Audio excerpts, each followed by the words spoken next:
കഴിഞ്ഞ 27-ാം തീയതി ഞാനൊരു വീഡിയോ ചെയ്തത് അത് ഭയങ്കര വൈറലാണ്. പല വാട്സപ്പ് ഗ്രൂപ്പുകളിലും പിന്നെ അതേപോലെ പല ചാനലുകളിലും അത് ഓടുന്നുണ്ട്.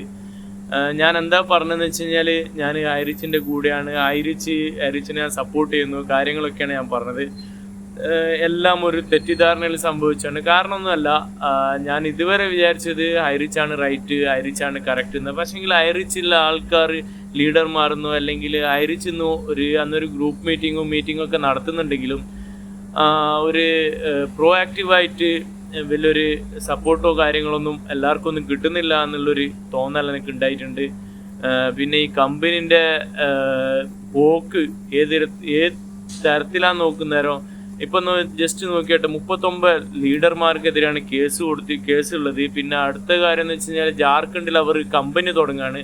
വേറെ പേരിലാകാം, വേറെ MD ആകാം. പക്ഷേങ്കിലോ അങ്ങനെ ചെയ്യുന്നേരം അവരുടെ അടുത്ത് നിന്നുള്ള കളക്റ്റായ പൈസ കേരളത്തിലെ ആൾക്കാർക്ക് കൊടുക്കും. കേരളത്തിലെ ആൾക്കാർക്ക് കൊടുത്തു കഴിഞ്ഞാൽ അവിടുത്തെ ആൾക്കാർക്ക് എന്താണ് ചെയ്യുക? ജസ്റ്റ് ആലോചിച്ച് നോക്കട്ടെ.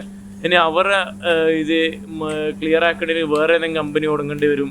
സോറി, ഐറിച്ചുള്ള എത്ര ആൾക്കാരുണ്ട്, അവർക്ക് എൻ്റെ വാക്കുകൾ വേദനിക്കാം. പക്ഷേ ഞാൻ പറയുന്നത്, സത്യത്തിന് മൂർച്ചയുണ്ട്, വേദനിക്കാനുള്ള എല്ലാ സാഹചര്യമുണ്ട്. എനിക്കൊരു നല്ല വിഷമം ഉണ്ടായിട്ടുണ്ട്. ഞാൻ ഈ വീഡിയോ ചെയ്തിട്ട് അതിലൂടെയും പലർക്ക് വേദന ഉണ്ടായിട്ടുണ്ട്. സംഭവം എന്നല്ല, ഞാനൊരു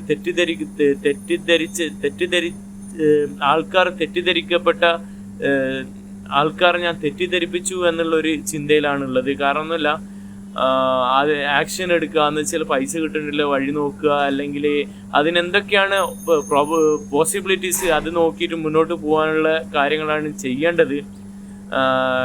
ഇനിയിപ്പോൾ ഇവിടുന്ന് ഇങ്ങനെയാണെങ്കിലും ഇത് നമ്മളെ ഹൈക്കോടതിയിൽ നിന്നും ഒരുപക്ഷെ ഇതിനെതിരെ തന്നെ ആകാം.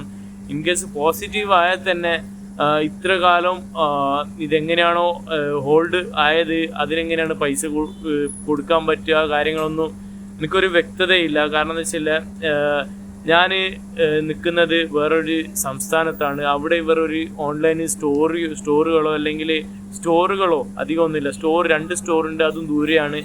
ഓൺലൈനായിട്ടുള്ള സർവീസും കാര്യം അന്നേ ഞാൻ ചിന്തിച്ച് നോക്കിനും. ഇവരിപ്പോൾ ഇങ്ങനെ ഇത്ര വലിയൊരു കമ്പനി തുടങ്ങുന്നുണ്ടെങ്കിൽ എല്ലായിടത്തേക്കും ബിസിനസ് നടക്കണ്ടേ? അതൊന്നും എനിക്ക് കണ്ടിട്ടില്ല. പക്ഷേങ്കിലോ ഇപ്പം നിങ്ങൾ ചോദിക്കണ്ട ഇവനെന്താ ഇങ്ങനെ പറയുന്നത്. പക്ഷേ ഇപ്പം പറയാനുള്ള കാര്യം എന്ന് വെച്ചാൽ, ഞാൻ ഇതുവരെ ഐറിച്ചിനെ വിശ്വസിച്ചു. പക്ഷേങ്കിൽ അങ്ങനെ എനിക്ക് തോന്നുന്നില്ല. കാരണം ഐറിച്ച് നല്ല ഒന്നൊന്നാം തരം കുടുക്കിലാണ് ഉള്ളത്. പിന്നെ എത്ര ആൾക്കാരാ കഷ്ടപ്പെടുന്നതെന്ന് എനിക്കറിയില്ല. നിങ്ങൾ കഷ്ടപ്പെടുന്നതിന് ജസ്റ്റ് നിങ്ങൾ കമൻറ്റ്, എൻ്റെ വീഡിയോ കമൻറ്റിൽ നിങ്ങൾ തെറി വിളിക്കുന്ന തെറിയിട്ടോ, നിങ്ങൾ നല്ല പറയുന്നത് നല്ലത് പറഞ്ഞോ, അല്ലെങ്കിൽ നിങ്ങളെ വിഷമങ്ങൾ പറയണ വിഷമം പറഞ്ഞോ, എന്ത് വേണം നിങ്ങൾ പറഞ്ഞോ. കാരണം എൻ്റെ മനസ്സിന് ഞാനിപ്പോൾ പറയുന്നതാ ശരിയെന്ന് തോന്നുന്നു. കാരണം അന്ന് എനിക്ക് അതായിരുന്നു ശരിയെന്ന് തോന്നിയത്. കാരണം അന്ന് അറിയാം, എന്നോട് കമ്പനി ഒന്നല്ല പറഞ്ഞിട്ട് ഞാൻ വീഡിയോ ഇടുന്നത്, എന്നോട് ആരും പറഞ്ഞിട്ടൊന്നുമല്ല ഞാൻ വിടുന്നത്, എൻ്റെ സ്വമേധയാ ഞാൻ വീഡിയോ ഇടുന്നതാണ്.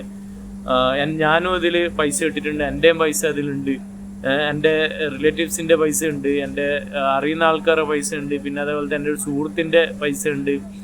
അപ്പോൾ ഞാനും നിങ്ങളിൽ ഒരുവനാണ്. അല്ലാതെ ഇതൊരു നെഗറ്റീവായിട്ട് വീഡിയോ ചെയ്യുന്ന ഒരാളല്ല ആയിരുന്നു ഞാൻ. പക്ഷേങ്കിലോ ഇപ്പം ഇത് നെഗറ്റീവായിട്ടുള്ള വീഡിയോ ആണ് നിങ്ങൾ വിചാരിക്കേണ്ട. ഇത് ഫാക്റ്റ് പരമായിട്ട് ഞാൻ ചിന്തിച്ച് നോക്കുന്നവരെ ഇതാണ് ശരിയെന്ന് തോന്നുന്നുണ്ട്. അതുകൊണ്ടാണ് ഞാൻ ഈ വീഡിയോ ഇടുന്നത്.